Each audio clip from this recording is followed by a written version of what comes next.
আগুৱাই নিব লাগিব এটা গণতান্ত্ৰিক পন্থাৰে আমি এই নতুন প্ৰজন্মসকলক আগুৱাই নিয়াৰ ব্যৱস্থা এটা এখেতসকলে ঠিক কৰিছিলে তেতিয়াই Mising youth festival Sirangam apungai pumpasudung ngole koda abutani miliawu siloka anu bideson nol apungai kinnadung apungai kaladung ngoluka apana posi 26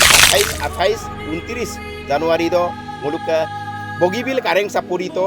ngoluk enne missing youth festival dem patiemna so se ngoluka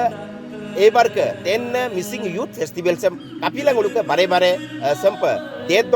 dop kapila ngoluk pisuai tila gupanampa idun Aru, saya ngoluka missing youth festival tem patinam leganga ngoluk missing rengama okolokam mamur kongam sokudi ko paadun apa patidun ada gutte doidam kai ngolu silo ajoko kinpola je kapila amnya muno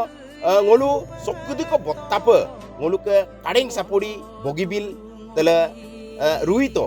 apa sokudi ko bottapa ukum kurisam modun ebar nguluk minoma sekoma gogluktan kapa oko agomam kapa lubian apila sokti ko nguluk missing rengamsa mapola dolu lo apung taniam ukum no gula goksudun ada guttei doidam ngulu ajoko sa video sokki kinpola je 15 পৰা 18 তাৰিখৰটো আমি পিছুৱাই 25 পৰা 29 তাৰিখ কৰিছোগে আচ্ছা Mising youth festival পাতো আমাৰ ৰাইজৰ দান বৰঙণিৰে আমাৰ মিছিং সমাজৰ প্ৰত্যেকটো ঘৰৰ পৰা আমাৰ চাউল আমাক এই ফেষ্টিভেলৰ কাৰণে তেখেতসকলে দিয়ে পইচা প্ৰত্যেকটো ঘৰৰ পৰা 10 টকাৰ পৰা আৰম্ভ কৰি 10,000 পৰ্যন্তলৈকে দিয়ে আৰু ইয়াতে আমি ব্যৱহাৰ কৰা আপুনি দেখিছে চাগে ইয়াতে ব্যৱহাৰ কৰা 20,000 যি বা ইয়াত প্ৰয়োজন হৈছে সেই 20,000 বা আমাৰ প্ৰায় এতিয়ালৈকে 16,000ৰ বা আমাৰ গাঁৱৰ পৰা প্ৰত্যেকটো ঘৰৰ পৰা আহিছে এইটো আমাৰ অকল চিলাপথাৰ সাংগঠনিক জিলাৰ ভিতৰত মানে আমাৰ চিলাপথাৰ চিচি টঙানী এৰিয়াৰ পৰাই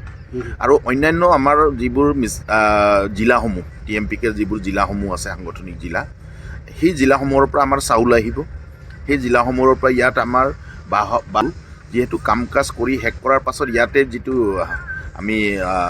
সজোৱাৰ যি ব্যৱস্থা কৰা আছে সেইটো বাহেৰে নিৰ্মিত কৰাহি চালনীৰ পৰা আৰম্ভ কৰি সেইবোৰো আমি গাঁৱত থকা আমাৰ যিসকল দেউতাসকল আছে যি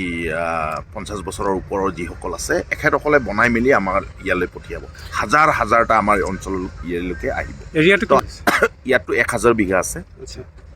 আমি ইয়াতে এই প্ৰস্তুতিসমূহ গাঁৱৰ পৰা যিবোৰ সামগ্ৰীৰ পৰা আৰম্ভ কৰি চাউলৰ পৰা আৰম্ভ কৰি চব্জিৰ পৰা আৰম্ভ কৰি আৰু প্ৰত্যেকটো আমাৰ সাংগঠনিক জিলাৰ পৰা আমাৰ এটাকৈ গাহৰি আহিব প্ৰত্যেকটো গাঁৱৰ পৰা এটা কুকুৰা এটা গাঁৱে আমালৈকে দি পঠিয়াইছে চ' সেই ব্যৱস্থাসমূহ আমাৰ ইয়াতে ইতিমধ্যে হৈ আছিলে টেকনিকেল কাৰণত পিছুৱাৰ কাৰণে সেই সামগ্ৰীসমূহ আমাৰ ইতিমধ্যে যোগাৰ আছে আৰু আমি আমাৰ 10,000 ডেলিগেট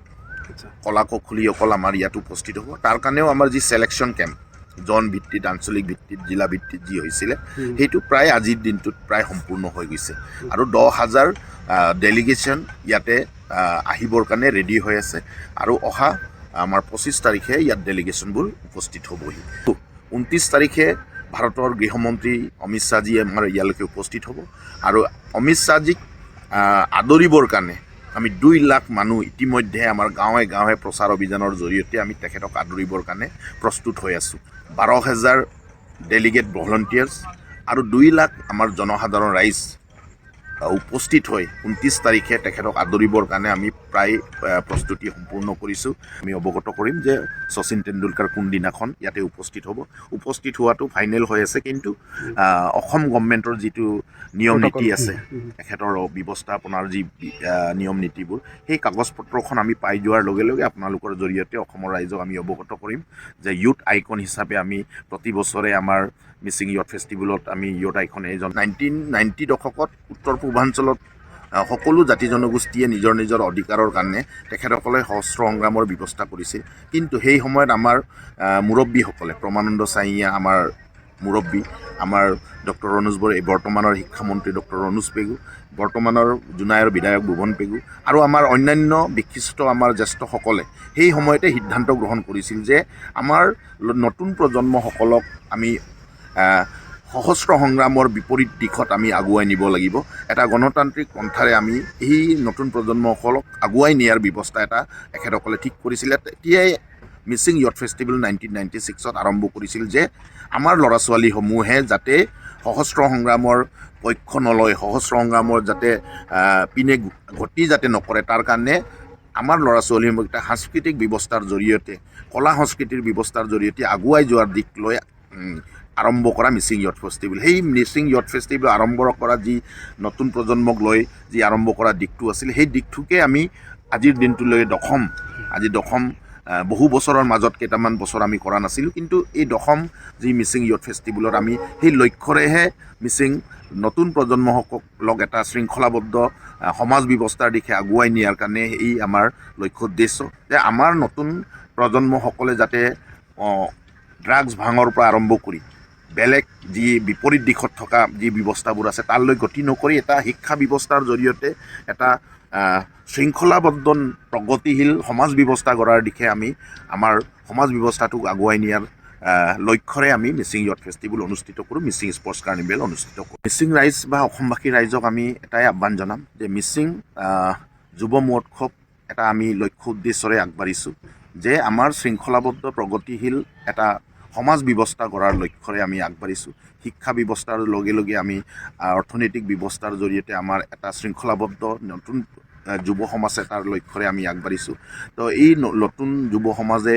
এই মিচিং ইয়থ ফেষ্টিভেল বা মিচিং স্পৰ্টছ কাৰ্নিভেল যি প্ৰগ্ৰাম আমি কৰিছোঁ, এই প্ৰগ্ৰামবোৰত আমাৰ হাজাৰ হাজাৰ ল'ৰা ছোৱালী অংশগ্ৰহণ কৰে। এইবাৰো আমাৰ চিলেকশ্যন কেম্পত, এই মিচিং ইয়থ ফেষ্টিভেলৰ চিলেকশ্যন কেম্পত আমাৰ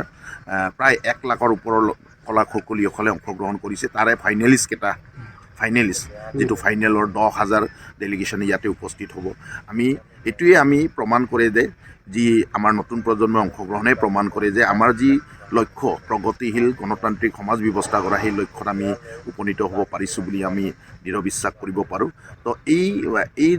বিশ্বাস আমি এইকাৰণে ৰাখিব পাৰিছোঁ যে অসমৰ ৰাইজে, মিচিং সমাজে আমাক সকলো দিশত অংশগ্ৰহণ কৰিছে, TMPকে সহযোগ কৰিছে সকলো দিশত। সেইকাৰণে আমি অসমৰ ৰাইজক বা মিচিং সমাজক আমি অনুৰোধ জনাব বিচাৰিম যে আপোনালোকে আহক, 25 তাৰিখৰ পৰা 29 তাৰিখে অনুষ্ঠিত হ'বলগীয়া যি দশম মিচিং যুৱ মহোৎসৱ আছে, সকলো ৰাইজক সদল বলে অংশগ্ৰহণ কৰাৰ কাৰণে আমি